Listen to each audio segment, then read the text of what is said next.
এয়া ছাত্ৰ-ছাত্ৰীসকলৰ বাবে পাঠভিত্তিক অনুষ্ঠান radio' পঢ়াশালী।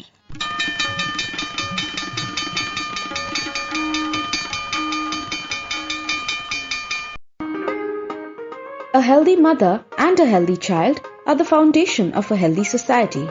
To address their health concerns, Oil India Limited initiated Arogya, a program that has gathered awards and accolades.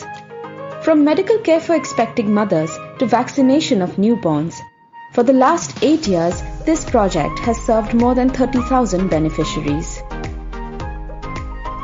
Oil India Limited, a people's company. With a glorious legacy of more than 60 years, Oil India Limited is a progressive energy company. Apart from being a leading corporate, Oil has been able to transform the lives of thousands of people through its CSR initiatives, like helping enhance agricultural production with modern farming methods, bringing primary health care to people residing in remote areas, spreading technical knowledge and adult education in backward areas, skill training unemployed youth to make them self-dependent, developing sporting talent of the rural youth, empowering women to transform their lives, and so on. Oil India Limited, a people's company.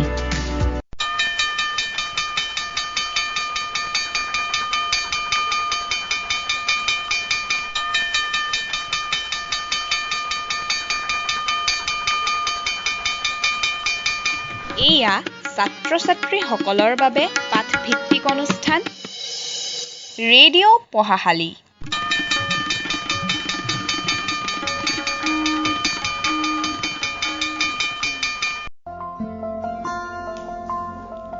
নমস্কাৰ আমাৰ ছাত্ৰ-ছাত্ৰীসকল, তোমালোকক নমস্কাৰ জনাই আৰম্ভ কৰিছোঁ তোমালোকৰ অনুষ্ঠান ৰেডিঅ' পঢ়াশালী। আৰু তোমালোকে ৰেডিঅ' পঢ়াশালী অনুষ্ঠানটি শুনিবৰ বাবে ৰেডিঅ'ৰ কাষত বহিছা, ৰেডিঅ'ত ভলিউম বঢ়াই দিছা আৰু লগত কিতাপ বহি লৈ সাজু হৈ আছা, নহয় জানো?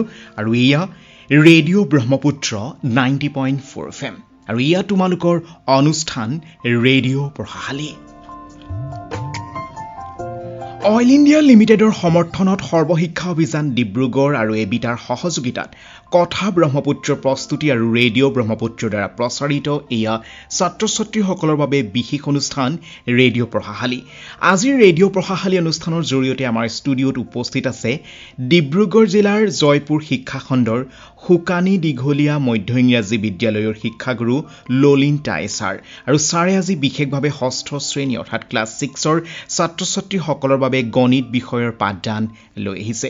আৰু এই অনুষ্ঠানটি শুনাবৰ বাবে অসমৰ বিভিন্ন প্ৰান্তত আমাৰ শিক্ষাবন্ধু শিক্ষা বান্ধৱীসকলে ছাত্ৰ-ছাত্ৰীসকলক একগোট কৰিছে আৰু অনুষ্ঠান শুনাইছে। মৰম ছাত্ৰ-ছাত্ৰীসকল, তোমালোকে পাঠটি মন দি শুনিবা, কাৰণ পাঠটিৰ শেষত ছাৰে তোমালোকৰ বাবে আগবঢ়াব কুইজৰ প্ৰশ্ন, আৰু সেই কুইজৰ প্ৰশ্নৰ উত্তৰ শুদ্ধকৈ দিব পাৰিলেই আমি তোমালোকৰ নাম ঘোষণা কৰিম সমূহ শ্ৰোতাৰ আগত, সমূহ ছাত্ৰ-ছাত্ৰীৰ আগত। ভাল লাগিব নিজৰ নামটো ৰেডিঅ'ত শুনি। গতিকে সাজু হোৱা, এতিয়া তোমালোকৰ বাবে গণিত বিষয়ৰ পাঠ লৈ আহিব, গণিত বিষয়ৰ পাঠ আগবঢ়াব ডিব্ৰুগড় জয়পুৰ শিক্ষাখণ্ডৰ শুকানী দীঘলীয়া মধ্য ইংৰাজী বিদ্যালয়ৰ শিক্ষাগুৰু ললিন টাই ছাৰে। এয়া ছাৰ তোমালোকৰ মাজত।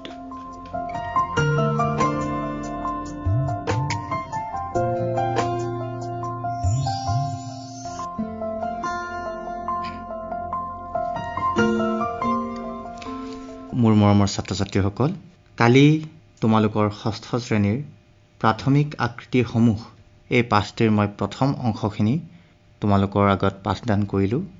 আজি মই ইয়াৰ পিছৰ অংশ অৰ্থাৎ কোণৰ জোখমাখ, ত্ৰিভুজ আৰু চতুৰ্ভুজ এই কথাখিনি তোমালোকৰ লগত আলোচনা কৰিম। আশা কৰোঁ তোমালোকে কিতাপ বহি লগত সাজু কৰি ৰাখিছা আৰু প্ৰয়োজনীয় কথাসমূহ টুকি ৰাখিবলৈ যত্ন কৰিবা। তোমালোকক মই কালি কোণৰ কিছু সাম্যক ধাৰণা দিছিলোঁ, মনত আছেনে বাৰু? কোণ কি, সম্পূৰ্ণ কোণ কি, সৰল কোণ কি, সমকোণ কি, সেই গোটেইখিনি কথা কালি তোমালোকক মই পাঠদানত শিকাইছিলোঁ। তথাপিও তোমালোকক পুনৰবাৰ সেই সম্পূৰ্ণ কোণ, সৰল কোণ আৰু সমকোণৰ বিষয়ে মই পুনৰাবৃত্তি কৰিব খুজিছোঁ, যাতে আজিৰ পাঠদানত তোমালোকৰ সংগতি ৰক্ষা কৰিবলৈ সুবিধা হয়। সম্পূৰ্ণ কোণ হৈছে এক আৱৰ্তন বা এটা বৃত্তক আমি এক পাক ঘূৰিলে যিমানখিনি হয় সেইটোৱে হৈছে সম্পূৰ্ণ কোণ। সম্পূৰ্ণ কোণক আমি যদি কোণৰ জোখত যদি কওঁ তেনেহ'লে সম্পূৰ্ণ কোণত সৰ্বমুঠ কোণৰ জোখ হ'ব 360 ডিগ্ৰী 360 ডিগ্ৰী। এই ডিগ্ৰী হৈছে কোণ জোখাৰ একক। তোমালোকে টুকি ৰাখিবলৈ চেষ্টা কৰিবা। কোনো কোণৰ আমি জোখ ল'বলৈ জোখ মাখৰ বাবে কোনটো একক ব্যৱহাৰ কৰোঁ বুলি ক'লে তোমালোকে ক'ব লাগিব ডিগ্ৰী। ডিগ্ৰী আমি 360 ডিগ্ৰী বুলি লিখোঁতে 360 লিখাৰ পিছত ডিগ্ৰীৰ কাৰণে সৰুকৈ শূন্যৰ নিচিনা এটা চিম্বল ওপৰলৈ গুচি যায়, যিটো আমাৰ সূচকৰ ঘাতৰ ষ্টাইলত থাকে, সূচক ঘাতৰ ষ্টাইলত। ঠিক আছে, সেইটো তোমালোকে কিতাপত চাই পিনি মন দিবা কেনেকৈ লিখে। সম্পূৰ্ণ কোণৰ কথা মই ক'লোঁ। এবাৰ আহোঁ সৰল কোণৰ কথা। সৰল কোণ হৈছে এক আৱৰ্তনৰ, অৰ্থাৎ তোমাৰ ঘৰৰ ঘড়ীটোৱে 12 বজাৰ পৰা 12 বজালৈ এপাক ঘূৰোতে যিমানখিনি হয় এই এক আৱৰ্তনৰ আধা, অৰ্থাৎ 360 ডিগ্ৰীৰ আধা। অৰ্থাৎ সৰল কোণত কিমান ডিগ্ৰী থাকিব? 360 ডিগ্ৰীৰ আধা 180 ডিগ্ৰী। আনহাতে সমকোণ হৈছে এক আৱৰ্তনৰ 4/1 এভাগ, অৰ্থাৎ 360 ডিগ্ৰীৰ 4/1 এভাগ, অৰ্থাৎ 90 ডিগ্ৰী। আমি এনেকৈও ক'ব পাৰোঁ সমকোণ সৰল কোণৰ আধা। তোমালোকৰ মনত ৰাখিবলৈ আকৌ এবাৰ কৈ দিছোঁ, মনত ৰাখিবলৈ সহজ হ'বলৈ। সম্পূৰ্ণ কোণৰ আধা হৈছে সৰল কোণ আৰু সৰল কোণৰ আধা হৈছে সমকোণ, আৰু সমকোণত 90 ডিগ্ৰী থাকে। এক সমকোণত 90 ডিগ্ৰী মনত থাকিবনে বাৰু? আৰু সৰল কোণ বুলি ক'লে আমি সৰল কোণ মানে 180 ডিগ্ৰী, অৰ্থাৎ 90 ডিগ্ৰী দুটা। তেনেহ'লে আমি এটা সৰল কোণক আমি 2 সমকোণ বুলি ক'ব পাৰোঁ, আৰু ঠিক তেনেধৰণে এটা সম্পূৰ্ণ কোণক আমি 4 সমকোণ বুলি ক'ব পাৰোঁ। মনত থাকিবনে বাৰু তোমালোকৰ? এটা সৰল কোণত 2 সমকোণ থাকে আৰু এটা সম্পূৰ্ণ কোণত 4 সমকোণ থাকে। কোণৰ জোখমাখৰ কাৰণে তোমালোকে তোমালোকৰ জ্যামিতি বক্সত থকা ছাতিৰ ছাতিৰ ওপৰফালৰ আকৃতিৰ এটা আছে, হয়নে? সেই আকৃতিটোক আচলতে তোমালোকে ছাতি বুলি নক'বা, ইয়াৰ নাম হৈছে কোণ মাপক যন্ত্ৰ বা ইংৰাজীত প্ৰট্ৰেক্টৰ। ঠিক আছে, সেই সঁজুলিবিধৰ নাম কোণ মাপক সঁজুলি বা প্ৰট্ৰেক্টৰ। ইয়াত তোমালোকে চোৱা, ইয়াত কিছু সংখ্যকৰ কোণ মাপক সঁজুলিত 0 পৰা 180লৈ এবাৰহে থাকে, কিন্তু কিছু সংখ্যকত দুবাৰ থাকে। এবাৰ সোঁফালে 0 পৰা বাওঁফাললৈ আধা ঘূৰি, এটা বৃত্তৰ আধা ঘূৰি 180লৈকে থাকে, আৰু তাৰ লগতে ওপৰফালে বাওঁফালৰ পৰা 0 আৰম্ভ হৈ 180 ডিগ্ৰী সোঁফাললৈ যায় অৰ্ধাংশ, আৰু 90 ডিগ্ৰী মাজৰটো। তোমালোকে প্ৰটেক্টৰটো এবাৰ চালেই গম পাবা। এইখিনি হৈছে ডিগ্ৰী, এইখিনি ডিগ্ৰী জুখিছে। 0 ডিগ্ৰী, 10 ডিগ্ৰী, 0 আৰু 10ৰ মাজত সৰু সৰু আঁচ আছে, হয়নে? কালি তোমালোকে স্কেলত দেখিছিলা সৰু সৰু আঁচ, হয়নে নহয়? আমি মিলিমিটাৰ বুলি কৈছিলোঁ। ইয়াত কিন্তু এই সৰু সৰু আঁচবিলাকে এটা আঁচত 1 ডিগ্ৰী বুজায়, 1 ডিগ্ৰী, আৰু এনেকৈ 10ডাল আঁচত 10 ডিগ্ৰী বুলি তেওঁলোকে ৰাখিছে। তেনেহ'লে তোমালোক কোণ মাপক সঁজুলিৰ সহায়ত কেনেকৈ আমি কোণ জোখোঁ সেইটো আচলতে এটা প্ৰেক্টিকেল হয়। আশা কৰোঁ তোমালোকে তোমালোকৰ বিদ্যালয়লৈ গৈ গণিতৰ শিক্ষাগুৰুৰ লগত আলোচনা কৰি কেনেকৈ জুখিব লাগে তোমালোকে শিকি ল'বা।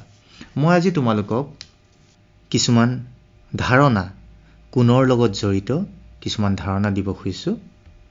তোমালোকে দেখিছিলা তোমালোকৰ কোণ মাপক সঁজুলি বা প্ৰট্ৰেক্টৰত 90 ডিগ্ৰী আছে, দেখিছানে?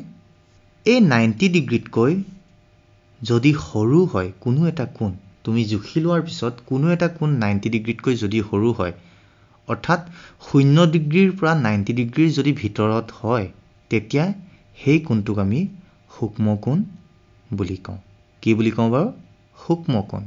90 ডিগ্ৰীতকৈ সৰু, অৰ্থাৎ আমি 90 ডিগ্ৰীতকৈ সৰু বুলি নকয় 90 ডিগ্ৰী মানে আমি অলপ আগতে কৈ গৈছিলোঁ এক সমকোণ হয়নে নহয় তেনেহ'লে সমকোণতকৈ সৰু কোণক সূক্ষ্মকোণ বোলে তোমাক যদি কয় 60 ডিগ্ৰীটো কি কোণ হ'ব তুমি ক'বা 60 ডিগ্ৰীটো হৈছে 90 ডিগ্ৰীতকৈ সৰু সেইকাৰণে 60 ডিগ্ৰী কোণটো হ'ব সূক্ষ্মকোণ আনহাতে যদি 90 ডিগ্ৰীতকৈ ডাঙৰ অৰ্থাৎ এক সমকোণতকৈ ডাঙৰ কিন্তু 180 ডিগ্ৰীতকৈ কম তাৰমানে তোমালোকৰ প্ৰটেক্টৰত লাষ্টত কি আছে 180 আছে আটাইতকৈ ডাঙৰ 180 আটাইতকৈ সৰু 0 ডিগ্ৰী 90 ডিগ্ৰী আৰু 180 ৰ মাজত যদি হয় 90 ডিগ্ৰীতকৈ ওপৰ হ'ব লাগিব কিন্তু 90 হ'লে নহ'ব দেই আৰু 180 ডিগ্ৰীতকৈ কম হ'ব লাগিব 180 ডিগ্ৰী হ'লেও নহ'ব 91 ডিগ্ৰীৰ পৰা 179 ডিগ্ৰীলৈকে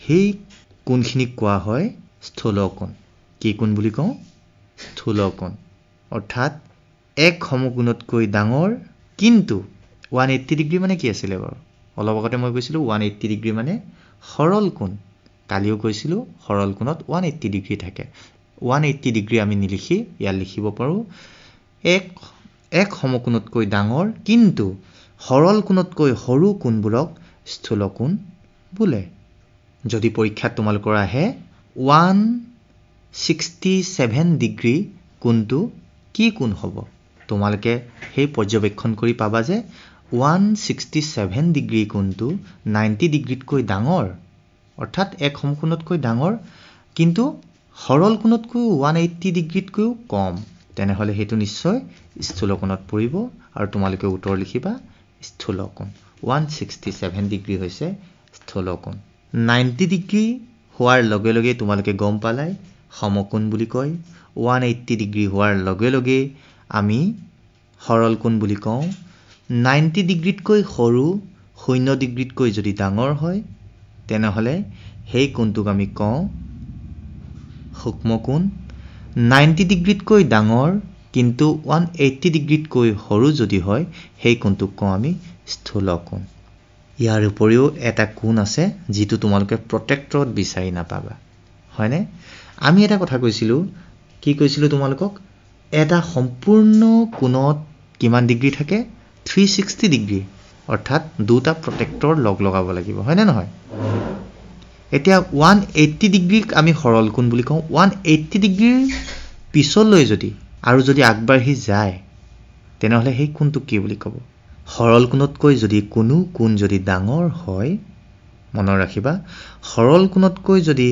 কোনো কোণ ডাঙৰ হয় কিন্তু এটা সম্পূৰ্ণ কোণ নহয় অৰ্থাৎ 180 ডিগ্ৰীতকৈ ডাঙৰ কিন্তু 360 ডিগ্ৰীতকৈ কম তেনেধৰণৰ কোণক আমি কওঁ প্ৰবৃদ্ধ কোণ কি কোণ বুলি কওঁ প্ৰবৃদ্ধ কোণ তেনেহ'লে প্ৰবৃদ্ধ কোণ কাক বোলে বুলি যদি তোমালোকক কোনোবাই যদি প্ৰশ্ন সোধে তেনেহ'লে তোমালোকে ক'বা সৰল কোণতকৈ ডাঙৰ কিন্তু সম্পূৰ্ণ কোণতকৈ সৰু কোণবোৰক প্ৰবৃদ্ধ কোণ বোলে উদাহৰণস্বৰূপে 180তকৈ ডাঙৰ ধৰি লোৱা তোমালোকক 200 ডিগ্ৰী বুলি দিলে 200 ডিগ্ৰী কোণ হৈছে প্ৰবৃদ্ধ কোণ তেনেকৈ 300 ডিগ্ৰী বুলি ক'লে 300 ডিগ্ৰীটো 180তকৈ ডাঙৰ আৰু 360 ডিগ্ৰীতকৈ কম সৰু নহয় জানো সেইকাৰণে 300 ডিগ্ৰী কোণটো 300 ডিগ্ৰী কোণটো হ'ব প্ৰবৃদ্ধ কোণ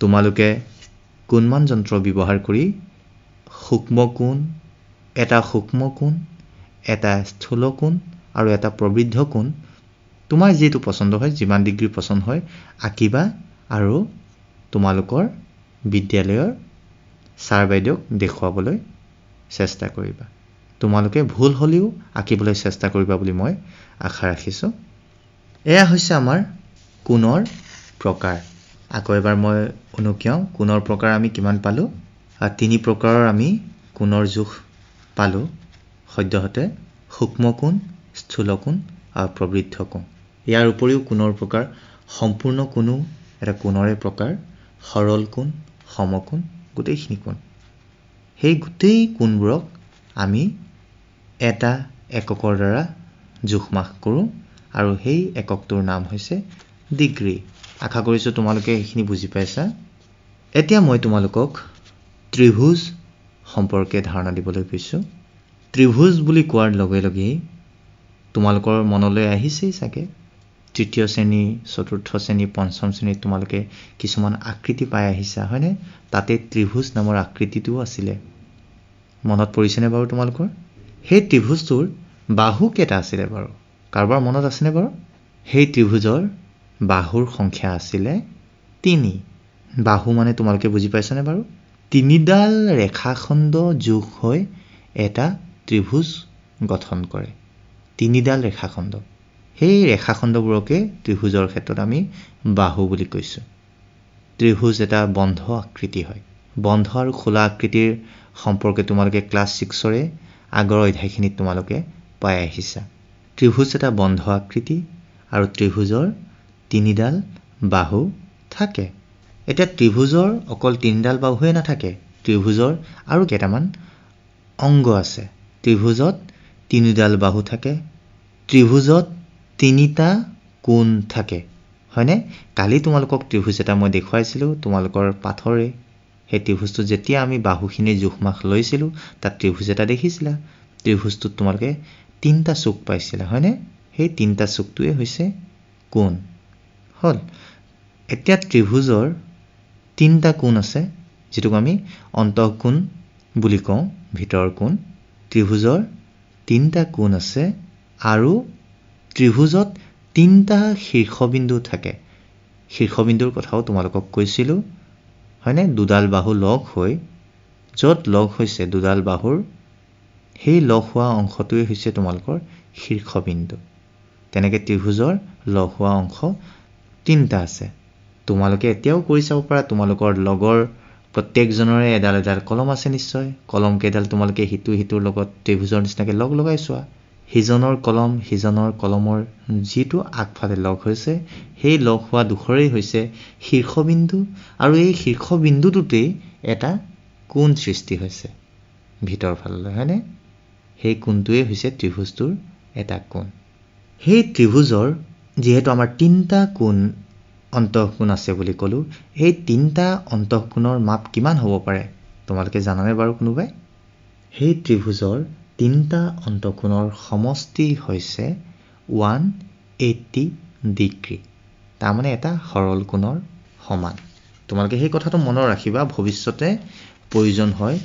যিকোনো ত্ৰিভুজৰ তুমি যেনেকুৱাকৈ ত্ৰিভুজ নবনোৱালৈকে তোমালোকে কাৰোবাৰ চুটি কাঠ পেঞ্চিল, কাৰোবাৰ দীঘল কাঠ পেঞ্চিল বা বেলেগ আকাৰৰ ধৰি স্কেল পাতকে যদি লগ লগাই তোমালোকে এটা ত্ৰিভুজ যদি গঠন কৰা, মনত ৰাখিবা যে সেই ত্ৰিভুজটোৰ যি 3টা কোণ সৃষ্টি হ'ব, এই 3টা কোণৰ মাপৰ সমষ্টি মানে যোগফল।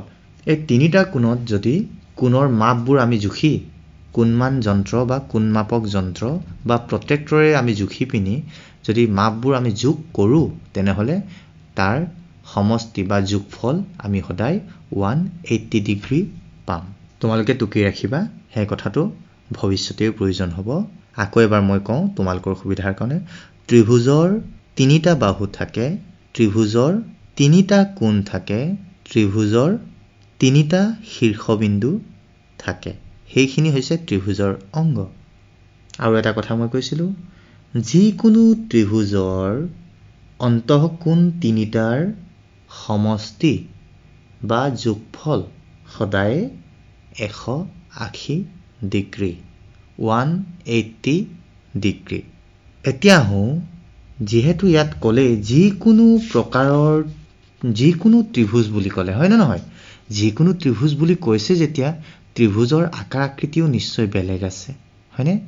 কিছুমান বিশেষ গুণ লৈ ত্ৰিভুজটোৱে বেলেগ এটা নাম ল'ব পাৰে, কিন্তু সি ত্ৰিভুজৰে হ'ব, কিন্তু সেই গুণটোৰ কাৰণে ইয়াক বেলেগ এটা নাম দিব পাৰে। সেইটোৱে হৈছে ত্ৰিভুজৰ প্ৰকাৰ। ত্ৰিভুজৰ প্ৰকাৰ আমি 2 ধৰণে আমি ভাগ কৰোঁ। বাহু হিচাপে ত্ৰিভুজৰ প্ৰকাৰ আৰু কোণ হিচাপে ত্ৰিভুজৰ প্ৰকাৰ। পোনপ্ৰথমে মই বাহু হিচাপে ত্ৰিভুজৰ প্ৰকাৰৰ বিষয়ে আলোচনা কৰিম। তোমালোকে জুইশলা কাঠিকেইডাল নিশ্চয় মন কৰিছা। জুইশলাৰ কাঠিকেইডাল তোমালোকে তাহাঁতৰ জোখমাখ লৈ চাবাচোন, গোটেই জুইশলা কাঠিবোৰৰ জোখমাখবোৰ একেই।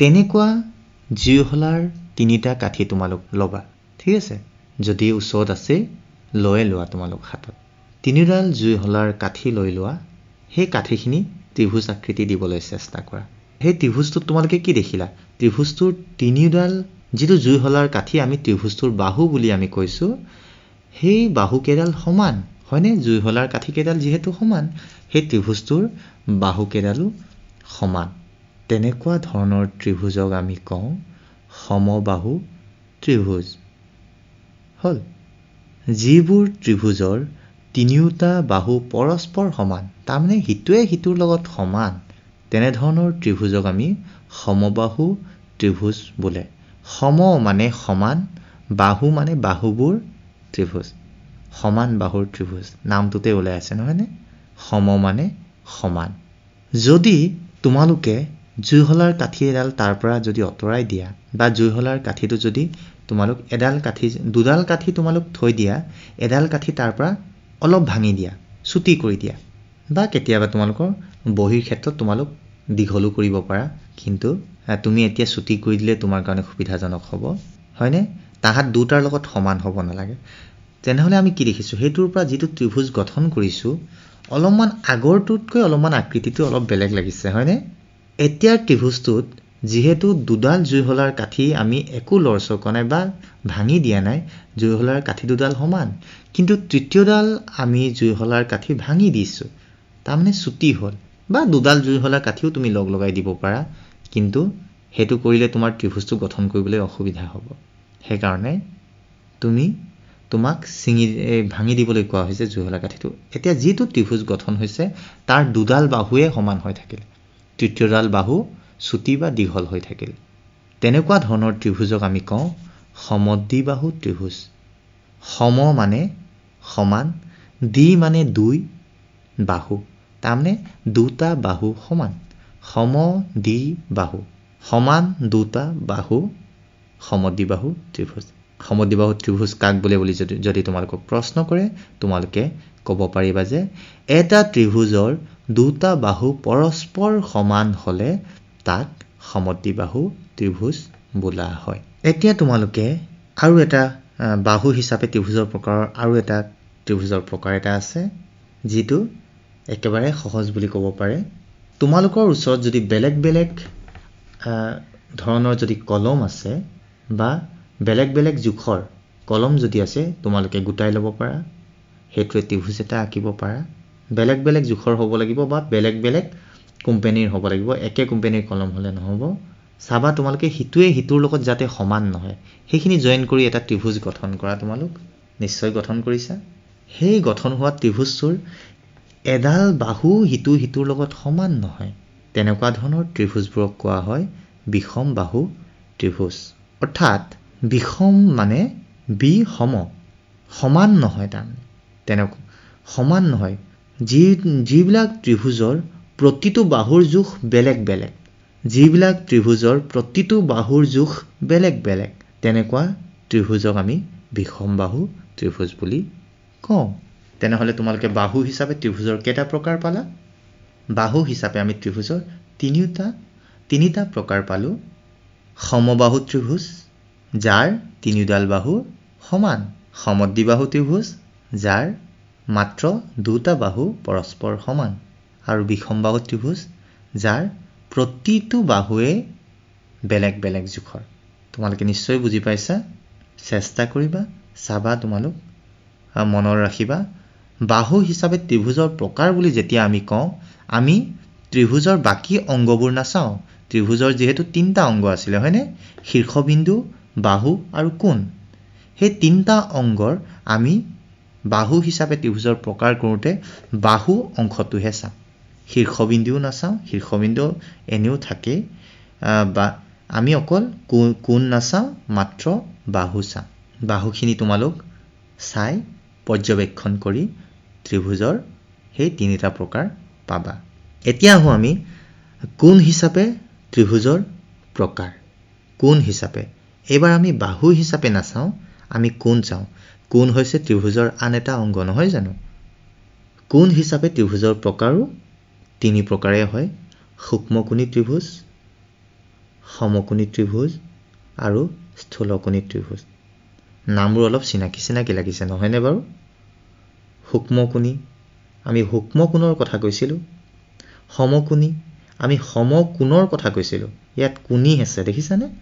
স্থূলকোণী, আমি স্থূলকোণৰ কথা কৈছিলোঁ। নিশ্চয় কিবা নহয় কিবা এই সূক্ষ্মকোণ, স্থূলকোণ, সমকোণৰ লগত কিবা নহয় কিবা এটা ইয়াৰ সম্পৰ্ক আছে এই ত্ৰিভুজখিনিৰ। তোমালোকে যদি সূক্ষ্মকোণ, স্থূলকোণ আৰু সমকোণৰ ধাৰণাটো ভালকৈ যদি বুজি লোৱা তেনেহ'লে সেই বিষয়টো মনত ৰাখিবলৈ একেবাৰে সহজ হ'ব। এতিয়া সূক্ষ্মকোণী ত্ৰিভুজ বুলি ক'লে এটা ত্ৰিভুজৰ যিহেতু কোণ হিচাপে ত্ৰিভুজ কৰিছোঁ, আমি কোণৰ কথাই ক'ম। ইয়াত বাহু কিমান দীঘল, কিমান চুটি, কিমান সমান আমি নাচাওঁ, ঠিক আছে?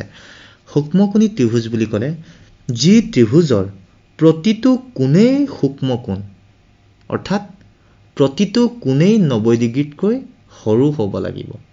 প্ৰতিটো কোণেই 90 ডিগ্ৰীতকৈ সৰু হ'ব লাগিব। 60 ডিগ্ৰী হ'ব পাৰিব, 80 ডিগ্ৰী হ'ব পাৰিব, 40 ডিগ্ৰী হ'ব পাৰিব, বেলেগ বেলেগ হ'ব পাৰিব। ইয়াত কোণবিলাক সমান হোৱাৰ কথা নাহে, কিন্তু প্ৰতিটো কোণ 90 ডিগ্ৰীকৈ সৰু হ'ব লাগিব। তেনেকুৱা ধৰণৰ ত্ৰিভুজবোৰক আমি সূক্ষ্মকোণী ত্ৰিভুজ বুলি কওঁ। অৰ্থাৎ যি ত্ৰিভুজৰ প্ৰতিটো কোণেই সূক্ষ্মকোণ, ব্ৰেকেটত দিব পৰা 90 ডিগ্ৰীতকৈ সৰু বা 90 ডিগ্ৰীতকৈ কম, তাকেই সূক্ষ্মকোণী ত্ৰিভুজ বোলে। এতিয়া আমি ত্ৰিভুজৰ সিটো প্ৰকাৰলৈ আহোঁ। সিটো প্ৰকাৰ হৈছে সমকোণী ত্ৰিভুজ। এতিয়া সমকোণী ত্ৰিভুজ কাক বোলে? যি ত্ৰিভুজৰ যিকোনো এটা কোণ সমকোণ, যিকোনো এটা কোণ সমকোণ হ'ব, ঠিক আছে? তিনিটা কোণ ত্ৰিভুজটোৰ তিনিটা কোণ সমকোণ নহয়, অকল এটা কোণ সমকোণ। তিনিটা কোণৰ ত্ৰিভুজত তিনিটা কোণ আছে, তাৰ যিকোনো কোণ এটা যদি সমকোণ, অৰ্থাৎ যদি 90 ডিগ্ৰী হয়, তেনেহ'লে সেই ত্ৰিভুজটোৰ নাম হ'ব সমকোণী ত্ৰিভুজ। বুজি পাইছা নিশ্চয়? যি ত্ৰিভুজৰ যিকোনো এটা কোণ, যিকোনো এটা কোণ, এই বাক্যটো মনত ৰাখিবা। যি ত্ৰিভুজৰ যিকোনো এটা কোণ সমকোণ, অৰ্থাৎ যিকোনো এটা কোণৰ জোখ 90 ডিগ্ৰী, 90 ডিগ্ৰী, তাক সমকোণী ত্ৰিভুজ বোলে। ঠিক তেনেধৰণে আমি আনটো ভাগৰ যদি সংজ্ঞা দিবলৈ যাওঁ, স্থূলকোণী ত্ৰিভুজৰ যদি সংজ্ঞা দিবলৈ যাওঁ, তাতো একেধৰণে হ'ব। যি ত্ৰিভুজৰ যিকোনো এটা কোণ স্থূলকোণ হ'ব লাগিব, ঠিক আছে? ত্ৰিভুজটোৰ স্থূলকোণী ত্ৰিভুজৰ যি তিনিটা কোণ থাকে ত্ৰিভুজ এটাৰ, সেই তিনিটা কোণৰ কোনো এটা কোণ যদি স্থূলকোণ হয়, অৰ্থাৎ 90 ডিগ্ৰীতকৈ যদি ডাঙৰ হয়, তেনেহ'লে তেনেধৰণৰ ত্ৰিভুজক স্থূলকোণী ত্ৰিভুজ বোলে। আৰু মনত ৰাখিবা, এটা ত্ৰিভুজৰ যদি কোনো এটা কোণ স্থূলকোণ যদি হয়, বাকী দুটা কোণ সদায়, বাকী দুটা কোণৰ প্ৰতিটো সদায়ে এটা সূক্ষ্মকোণ হ'ব, অৰ্থাৎ 90 ডিগ্ৰীতকৈ সৰু হ'বই বাকীখিনি। সেইটো কথা সদায় তোমালোকে মনত ৰাখিবা। তোমালোকে তোমালোকৰ যিখিনি অনুশীলনীত আছে সেই অংকবোৰ তোমালোকে প্ৰেক্টিছ কৰিবা। প্ৰেক্টিছ কৰিলে তোমালোকে সূক্ষ্মকোণী, সমকোণী, স্থূলকোণী ত্ৰিভুজৰ কথা আৰু লগতে সমবাহু, সমদ্বিবাহু আৰু বিষমবাহু ত্ৰিভুজৰ কথা ভাল ধৰণে বুজি পাবা। ত্ৰিভুজৰ কথা ইমানখিনিয়ে আছে। ইয়াৰ উপৰিও তোমালোকৰ আছে পাঠত, এইখিনি আচলতে প্ৰেক্টিকেল হিচাপে দেখুৱালেহে তোমালোকে বুজি পাবা।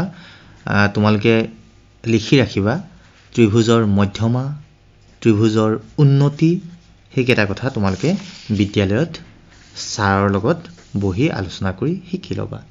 এতিয়া মই আহোঁ তোমালোকক চতুৰ্ভুজৰ কথালৈ। চতুৰ্ভুজৰ কথা তোমালোকে শিকি আহিছা, ক্লাছ 5তো আছিলে, 4তো আছিলে, হয়নে? চাৰিচুকীয়া, যাক তোমালোকে কোৱা চাৰিচুকীয়া, হয়নে? চাৰিচুকীয়া বস্তুৰ উদাহৰণ তোমালোকৰ যথেষ্ট আছে, হয়নে? এতিয়া কিতাপখন লৈ আছে, কিতাপখন চাৰিচুকীয়া হ'ল, তাত 4টা কাষ আছে, দাঁতি আছে, সেই দাঁতিবোৰক আমি বাহু বুলি যদি ধৰি লওঁ, সেইটো এটা চতুৰ্ভুজ হয়। এতিয়া সেই চতুৰ্ভুজৰো বিভিন্ন প্ৰকাৰ আছে।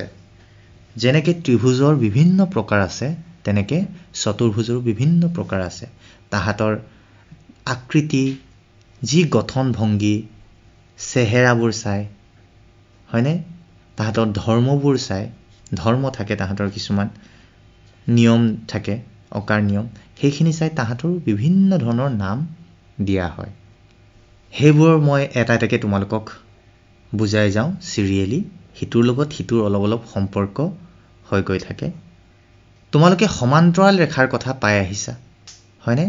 সমান্তৰাল ৰেখাৰ কথা ক'বলৈ গ'লে তোমালোকৰ ৰেলৰ লাইনখিনি মনত আছে, সিটো লাইনৰ লগত সিটো লাইন সমান্তৰাল হৈ থাকে। যদি অলপমানো কোনোবা ফালে সোমাই যায়, ট্ৰেইন এক্সিডেণ্ট হৈ থাকিব। সমান্তৰাল হ'বই লাগিব। তোমালোকৰ কিতাপৰ সিটো দাঁতিৰ লগত তাৰ বিপৰীত ফালে থকা দাঁতিটো সমান্তৰাল হৈ থাকে। যদি সেইটো যদি সমান্তৰাল নহয়, জোঙা হয়, কিতাপখন দেখিবলৈ কেনেকুৱা লাগিব বাৰু? তোমালোকে কল্পনা কৰাচোন, যদি ওপৰৰ ফালে জোঙা হৈ থাকে তোমালোকৰ কিতাপখন। এতিয়া বাহুৰ সমান্তৰালৰ ওপৰত ভিত্তি কৰি ত্ৰিভুজবোৰক কিছুমান নাম দিয়া হৈছে। প্ৰথম নামটো হৈছে ট্ৰেপিজিয়াম। নামটো বৰ টান লাগিছে নেকি বাৰু? ট্ৰেপিজিয়াম। সেই ট্ৰেপিজিয়ামৰ গুণটো হৈছে, ট্ৰেপিজিয়াম এটা চতুৰ্ভুজে হয়। তুমি চতুৰ্ভুজ এটা আঁকি লোৱা। তোমালোকৰ যদি পেঞ্চিল আছে বা কলম আছে, এনেকুৱা কৰা, দুডাল কলম সিটোৰ সমান্তৰালকৈ ৰাখা, বিপৰীতমুখী সমান্তৰালকৈ ৰাখা, আৰু বাকীকেইডাল যেনেকৈ লগাব খোজা তেনেকৈ লগাই দিয়া। সিটোৱে সিটো চাপ খোৱাকৈ লগাই দিয়া বাকীকেইটা, কিন্তু বেলেগ বেলেগ আকাৰ আকৃতিৰ হ'ব লাগিব। সেই যদি বিপৰীত ফালে থকা বাহু দুযোৰ যদি পৰস্পৰ সমান্তৰাল যদি হয়, হয়নে? বিপৰীত ফালে থকা বাহু দুটা যদি পৰস্পৰ সমান্তৰাল হয়, তেনে চতুৰ্ভুজক আমি ট্ৰেপিজিয়াম বুলি কওঁ। আকৌ এবাৰ কৈছোঁ মই, যিবোৰ চতুৰ্ভুজৰ এযোৰ বিপৰীত বাহু, এযোৰ মানে দুটা বাহুৰ কথা কৈছে, হয়নে? সিটোৰ বিপৰীত ফালে থাকিব লাগিব, সিটোৰ সন্নিহিত হৈ থাকিলে নহ'ব, ঠিক আছে? এযোৰ বিপৰীত বাহু পৰস্পৰ যদি সমান্তৰাল হয়, তেনে চতুৰ্ভুজক আমি ট্ৰেপিজিয়াম বুলি কওঁ। আৰু সমান্তৰাল বাহুযোৰৰ বাহিৰে আনযোৰ বাহুক আমি তিৰ্যক বাহু বুলি কওঁ, তাৰমানে বেকাকে থাকিব তাহাঁত। এতিয়া যদি সেই তিৰ্যক বাহু দুটাও যদি সমান্তৰাল হোৱা হ'লে তাৰ নামো বেলেগ হ'লেহেঁতেন, হয়নে? সেই ট্ৰেপিজিয়ামটোত এযোৰ বিপৰীত বাহু সমান্তৰাল, আৰু যদি দুযোৰ বিপৰীত বাহু যদি সমান্তৰাল হয়, কোনো চতুৰ্ভুজৰ দুযোৰ বিপৰীত বাহু পৰস্পৰ যদি সমান্তৰাল হয়, তেনেধৰণৰ চতুৰ্ভুজক আমি সামান্তৰিক বুলি কওঁ। টুকি যাবা তোমালোকে দেই। যিবোৰ চতুৰ্ভুজৰ দুযোৰ বিপৰীত বাহু পৰস্পৰ সমান্তৰাল, তেনে চতুৰ্ভুজক আমি সামান্তৰিক বুলি কওঁ। যদি সামান্তৰিকটো যদি আমি চিধা কৰি আমাৰ বহীখনৰ আকৃতি বা কিতাপখনৰ আকৃতি যদি কওঁ, সেই আকৃতিটোক আমি আয়ত বুলি কওঁ। অৰ্থাৎ তোমালোকে মন দিছাই, তোমালোকৰ কিতাপৰ যিখিনি চুক আছে, কোণ আছে, সেই গোটেইখিনি 90 ডিগ্ৰী হয়। তোমালোকে যদি কোনো সমান ঠাইত যদি তোমালোকে থিয় হৈ দিয়া, তোমালোকে সেই ঠাইৰ সমতলটোৰ ওপৰত তুমি 90 ডিগ্ৰী হৈ আছা বুলি কোৱা হয়।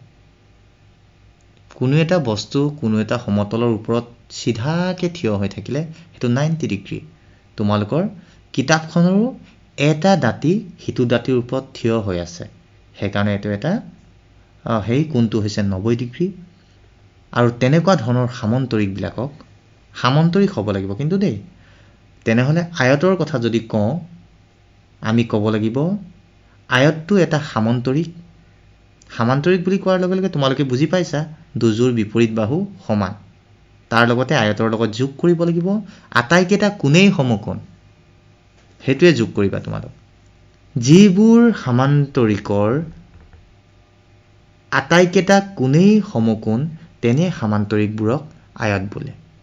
বা সামান্তৰিক বুলি নিলিখি মই চতুৰ্ভুজ বুলিও তোমালোকে লিখিব পাৰা, ঠিক আছে? এনেকৈ লিখিব লাগিব, চতুৰ্ভুজ শব্দটো যেতিয়া ব্যৱহাৰ কৰিবা এনেকৈ লিখিব লাগিব, যিবোৰ চতুৰ্ভুজৰ দুয়োযোৰ বিপৰীত বাহু পৰস্পৰ সমান্তৰাল আৰু আটাইবোৰ কোণেই সমকোণ, তেনে সামান্তৰিকক আমি আয়ত বুলি কওঁ। মনত থাকিবনে বাৰু তোমালোকৰ? নিশ্চয় থাকিব। এতিয়া আহোঁ আমি চতুৰ্ভুজৰ আন এটা ভাগ, ৰম্বাছ। ৰম্বাছ হয়নে ৰম্বাছৰ কথা তোমালোকে মনত ৰাখিবলৈ কলম্বাছৰ কথা মনত থব পাৰিবা হয় না নহয় কলম্বাছৰ নাম শুনিছা নিশ্চয় হল সম্পৰ্ক নাই বাৰু নামটো অলপমান মিল নিচিনা হয় নাই কেতিয়াবা ৰম্বাছৰ কথা তোমালোক পাহৰি গলে কলম্বাছৰ কথা মনত লৈ আনিবা যিজনে আমাৰ আমেৰিকা আৱিষ্কাৰ কৰিছিলে তে ৰম্বাছ কলম্বাছ হৈছে মানুহ ৰম্বাছ হৈছে আমাৰ এটা চতুৰ্ভুজ ঠিক আছে এতিয়া ৰম্বাছৰ যেহেতু এটা গুণ থাকিব লাগিব এনেই ৰম্বাছ বুলি নাম দিয়া নাই তাৰ হল সেই ৰম্বাছটো এটা সামন্তৰিক হয় সামন্তৰিকটোৰ নিচিনা যেটো মই সামান্তৰিকৰ কথা তোমালোকক কৈছিলো দুয়োজোৰ বিপৰীত বাহু সমান কিন্তু ৰম্বাছত আৰু এটা কথা তোমালোকৰ তাত যোগ হ'ব আটাইকেইটা বাহু সমান আমি ক'ব পাৰো এটা সামান্তৰিকৰ যদি আটাইকেইটা বাহু সমান হয় তেনেহলে তাক ৰম্বাছ বুলি কোৱা হয় আটাইকেইটা বাহু সমান আৰু সামান্তৰিক হ'ব লাগিব তাৰ লগত আৰু এটা যদি আমি যোগ কৰি দিওঁ সামান্তৰিক হ'ব আটাইকেইটা বাহু সমান হ'ব প্ৰতিটো কোণেই সমকোণ হ'ব তেতিয়া তাৰ নাম হৈ পৰিব বৰ্গ নিশ্চয় তোমালোকৰ চিনাকি হয়নে লুডু গুটি তোমালোকে লুডু খেলিছাই হয়নে হেতু এটা তাত 6টা বৰ্গ আছে হেকাৰণে এটো ঘনক বুলি কয় লুডু গুটিটো হৈছে তোমালোকৰ ত্ৰিমাত্ৰিক আকৃতি তাৰ এটা যদি আমি পিঠি যদি লওঁ বা তল যদি লওঁ তেনেহলে সেই তলটো হ'ব এটা বৰ্গ মনত থাকিবনে ৰম্বাছ আৰু বৰ্গৰ পাৰ্থক্য তোমালোকে মন কৰিবা ৰম্বাছ হ'ল এটা সামান্তৰিক যাৰ আটাইকেইটা বাহু সমান আৰু বৰ্গ হ'ল এটা সামান্তৰিক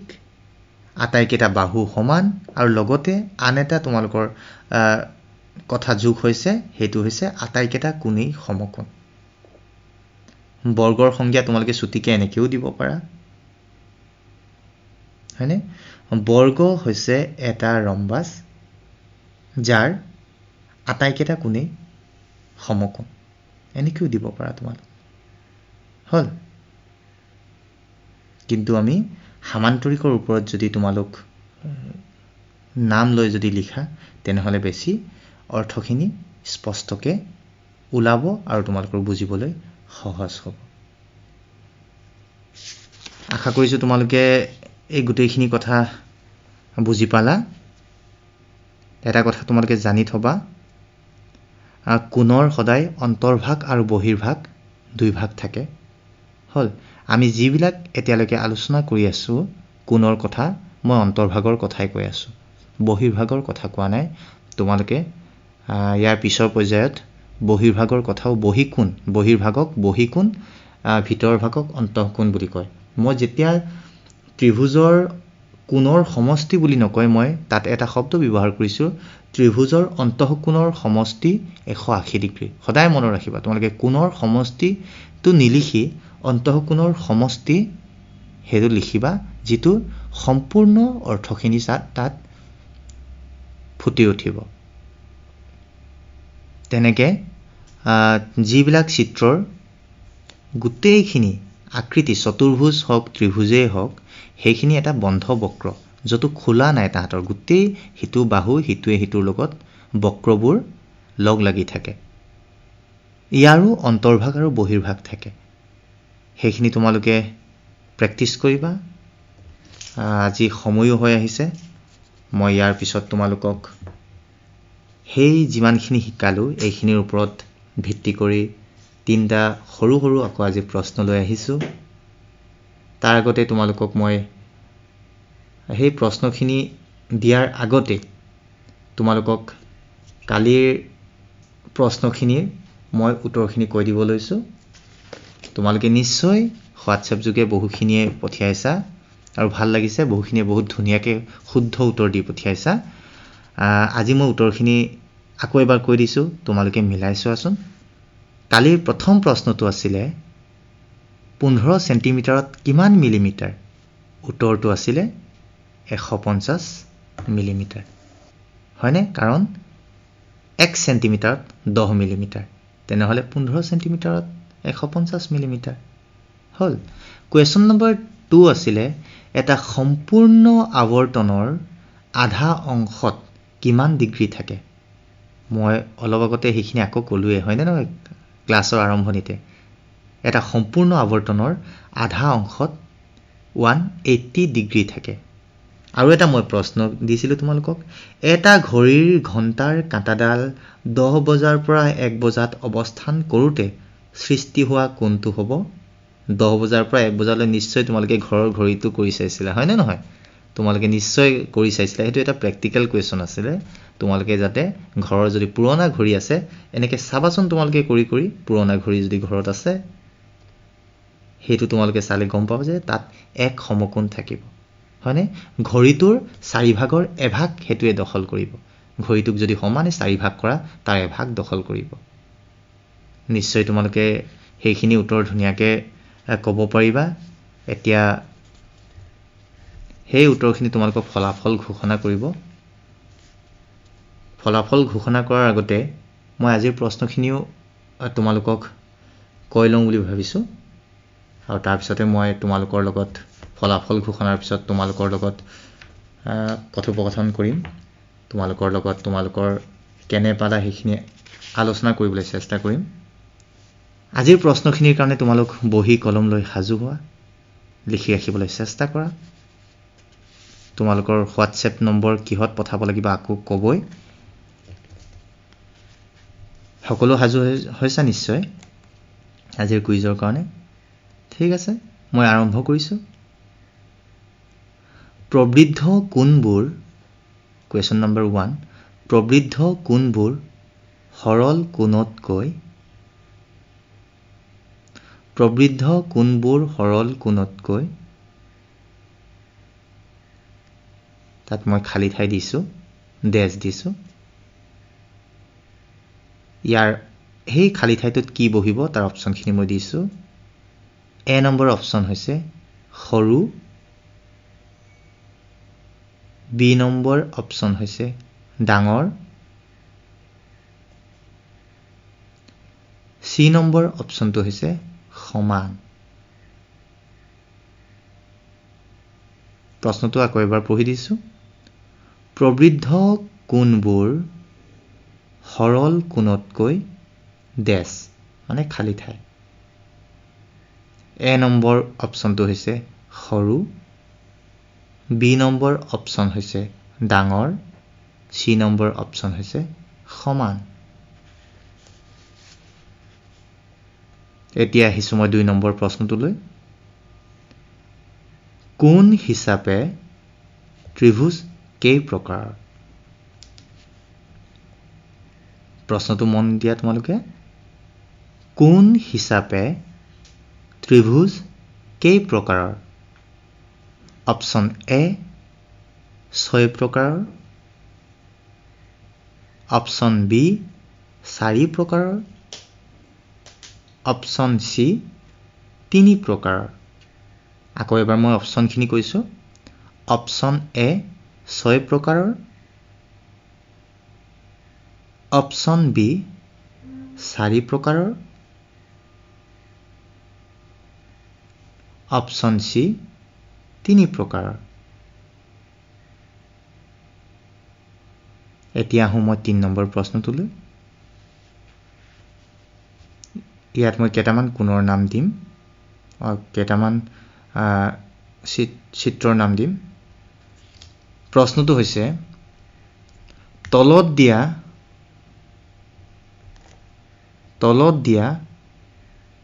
কোনটো চতুৰ্ভুজৰ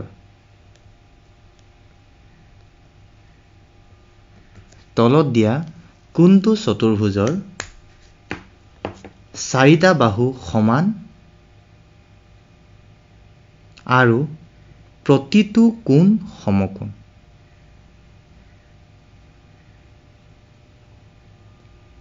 প্ৰশ্নটো আকৌ এবাৰ মই কৈছোঁ তলত দিয়া কোনটো চতুৰ্ভুজৰ 4টা বাহু সমান আৰু প্ৰতিটো কোণ সমকোণ অপশ্যন এ আয়ত অপশ্যন বি বৰ্গ, অপশ্যন চি ৰম্বাছ। আশা কৰোঁ তোমালোকে শুদ্ধকৈ লিখি ৰাখিছা। মই এতিয়া মাইক্ৰফোনটো আমাৰ আগবঢ়াই দিছোঁ।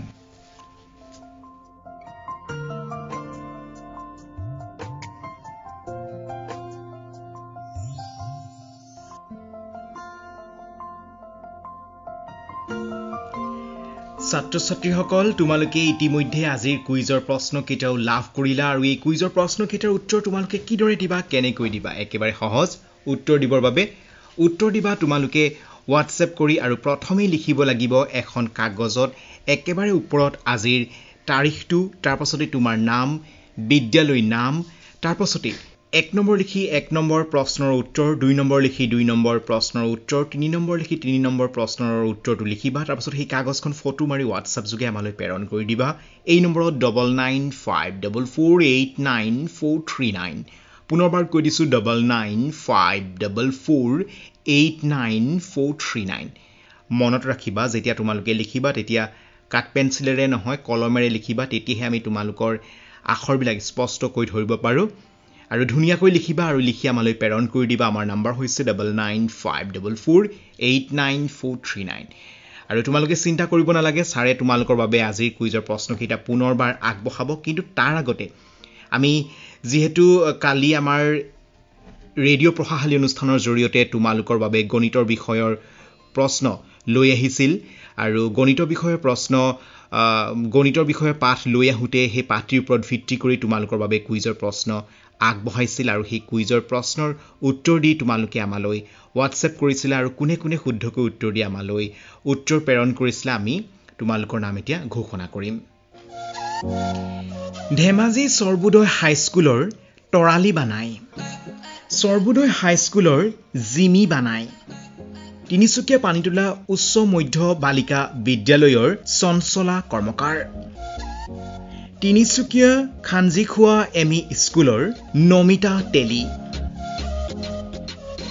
তিনিচুকীয়া পানীতোলা গাৰ্লছ হাইস্কুলৰ জোনালী বেদিয়া, ডিকম পাৰ্বতী দেৱী মধ্য ইংৰাজী বিদ্যালয়ৰ ৰমিলা লোহাৰ, ডিকম পাৰ্বতী দেৱী মধ্য ইংৰাজী বিদ্যালয়ৰ মৌচুমী মুৰা, নৱনী লোহাৰ, নিকিতা খেৰিয়া, অনু বৰাইক, নিৰাক্ষী মুণ্ডা, ডিকম পাৰ্বতী দেৱী মধ্য ইংৰাজী বিদ্যালয়ৰ আৰিছ পাটৰ, মানকটা প্ৰগতি মধ্য ইংৰাজী বিদ্যালয়ৰ নিকি মুৰা, মানকটা প্ৰগতি মধ্য ইংৰাজী বিদ্যালয়ৰ নিহা কুৰ্মী, মানকটা প্ৰগতি মধ্য ইংৰাজী বিদ্যালয়ৰ খুজবু কৰ্মকাৰ, জকাই হাইস্কুলৰ মিতালী মুৰা, ঘগ্ৰামণি মধ্য ইংৰাজী বিদ্যালয়ৰ বিশ্বজিৎ লাং, জকাই হাইস্কুলৰ ববিতা মুৰা, জকাই হাইস্কুলৰ বিন্দাস মুৰা। আমি তোমালোকক ৰেডিঅ' ব্ৰহ্মপুত্ৰ 90.4 FM তৰফৰ পৰা, লগতে ৰেডিঅ' পঢ়াশালী অনুষ্ঠানৰ তৰফৰ পৰা বহুত বহুত অভিনন্দন আৰু বহুত বহুত শুভেচ্ছা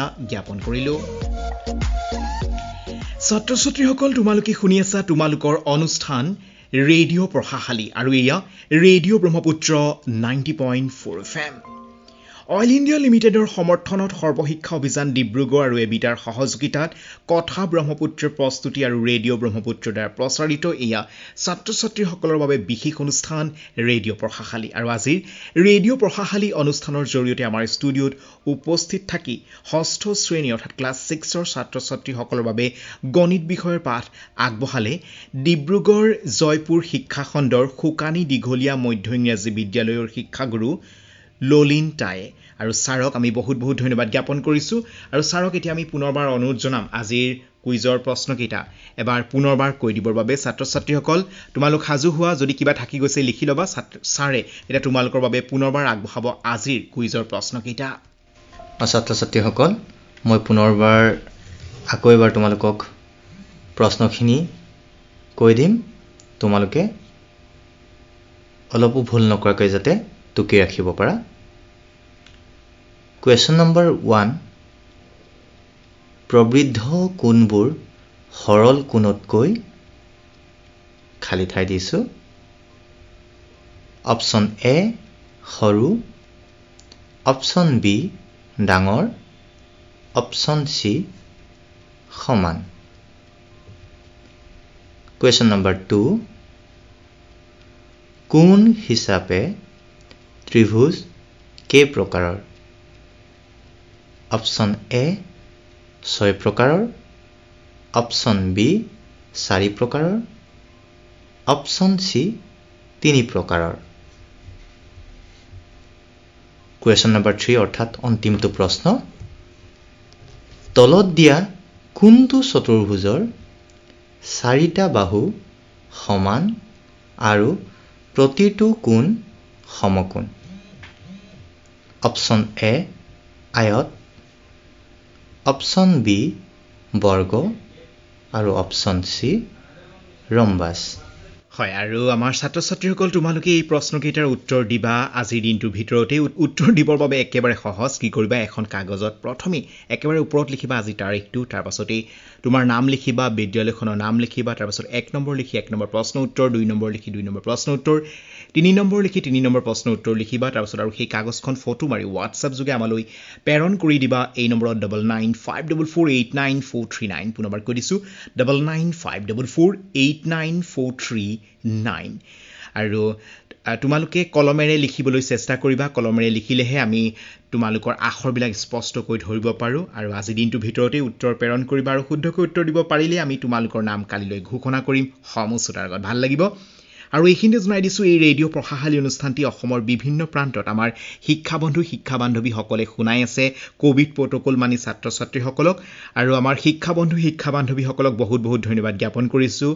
আৰু আমি আজি ৰেডিঅ' পঢ়াশালী অনুষ্ঠানটি সামৰিব লৈছোঁ। আজি ৰেডিঅ' পঢ়াশালী সামৰাৰ আগে আগে পুনৰবাৰ জনাই দিছোঁ অইল ইণ্ডিয়া লিমিটেডৰ সমৰ্থনত সৰ্বশিক্ষা অভিযান ডিব্ৰুগড় আৰু এবিটাৰ সহযোগিতাত কথা ব্ৰহ্মপুত্ৰৰ প্ৰস্তুতি আৰু ৰেডিঅ' ব্ৰহ্মপুত্ৰৰ দ্বাৰা প্ৰচাৰিত এয়া ছাত্ৰ ছাত্ৰীসকলৰ বিশেষ অনুষ্ঠান radio' পঢ়াশালী।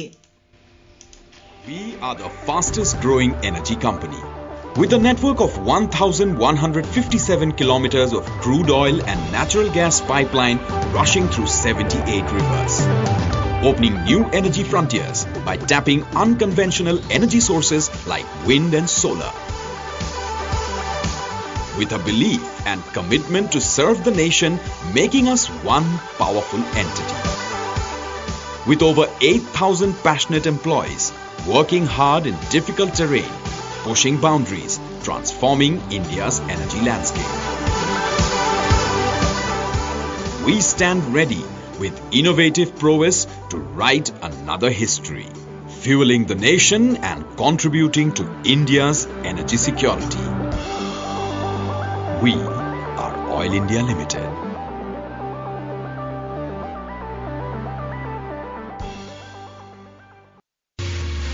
Building social assets is the cornerstone in all-round development of the region. That is why Oil India Limited invests heavily in developing rural infrastructure, already building over 2,500 kilometers of rural roads to improve basic communication. That apart, Oil has constructed many auditoriums, libraries, computer centers, upgraded rural hospitals, rural schools and higher education institutes, striving to be the catalyst in creating a better world. Oil India Limited, a people's company.